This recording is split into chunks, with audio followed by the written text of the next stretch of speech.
สบายดีน้องพี่สิปีประเทศลาวนะวันนี้เราประกอบได้2บอกมีลูกค้ามาสั่งประกอบเสร็จเรียบร้อยแล้วก็วางเวลาออกอาทิตย์ก่อนเนาะลูกค้าได้เบิ้งเครื่องก่อนแล้วประกอบยังไงตัวแรกนี่ก็ฝากไปนะซ้ำเนื้อนี่ก็ประกอบเข้าวัน MC ลูกค้าก็สั่ง MC วาล์ววัน8แหวนถังอาลูเก็บเสียงเก็บเต็กเราข้างในเป็นเราปฏิกรเด้อกล้องมันป้องปีกล้องมักคุดความแจ้ง3 ลูก 9/40ตัวนี้เครื่องไซวอนดูลายเอียดเหมือนตื่นดีสปริงคอนข้างในเราก็เปลี่ยนแล้วเนาะอัพเกรดให้ลูกค้าแล้วลุมนี้เราเซ็ตให้เรียบร้อยเนาะเดี๋ยวเราถ่ายคลิปเสร็จแล้วจะเติมขึ้นฮอตซาวลูก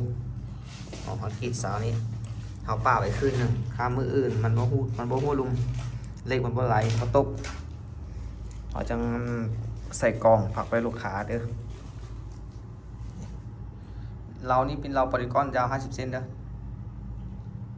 ให้ลูกค้าเบิ้งจุดท้ายมันขึ้นเนาะ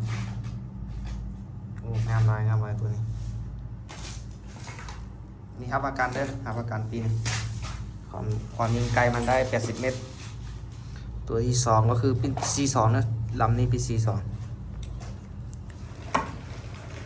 กองไวทันเตอร์เราบอดี้กอนเก็บเสียง F5 แต่ว่าเป็นลูกค้าเขาจังสั่งเป็นทางคาร์บอนลูกค้าอยู่เสียงขวางเนี่ยฟาวบ็อกทู16แวนกองไวทันเตอร์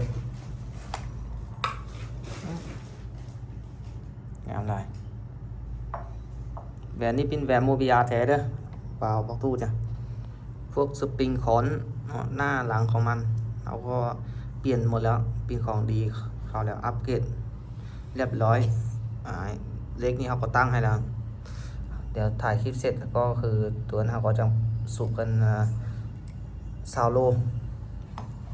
สูบขึ้นซาวโลสูบขึ้นได้ซาวโลเขาจะปาไปคืนหนึ่งลุงมันว่าลุงเนี่ยเขาจะ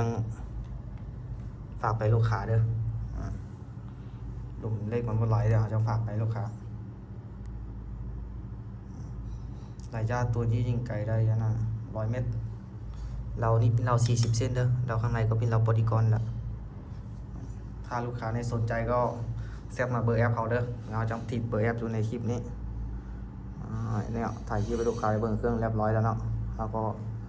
จบคลิปตรงนี้นะฝากกดไลค์กดแชร์กดติดตามเอาเด้อ